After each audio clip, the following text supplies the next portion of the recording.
Hey,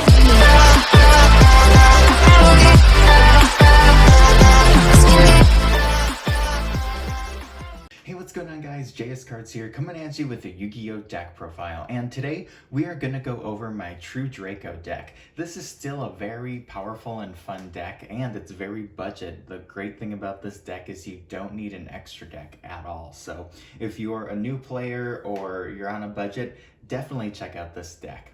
I haven't done an update since we lost Demise and a couple copies of Diagrams, so I thought I'd finally do an updated version. This deck just kind of sits in my collection, but it's really fun to bring out every once in a while and get some games in with it. It's still really good, and I just wanted to bring a short little deck profile for you guys, so let's just jump into this.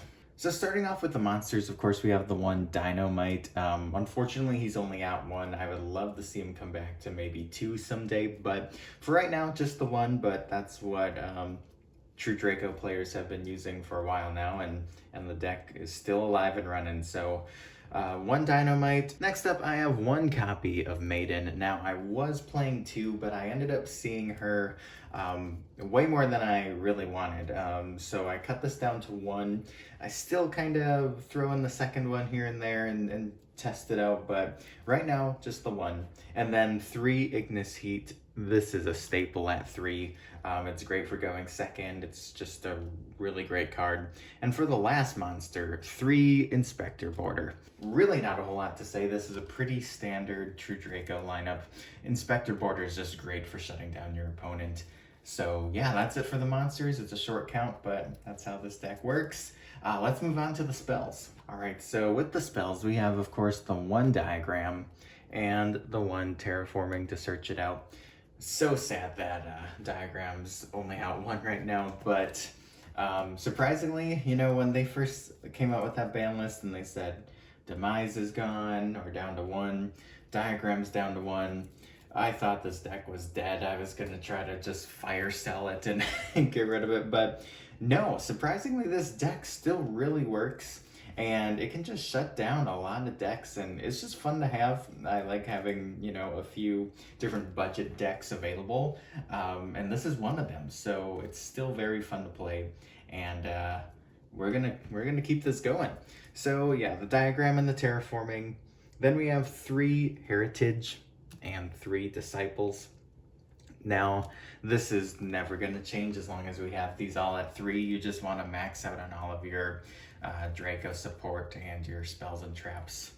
And then for draw power, I just wanted to go and maximize as much draw as possible. So I have three Duality, three Desires, and the one card of Demise. Now, what I was doing, I originally had two Desires and then two Majesty Maiden. I decided to bump up the Desires, and Desires is risky. I mean, you're banishing your 10 cards and you don't have many multiples of your monsters, but you do play like multiples of all the important spells and traps.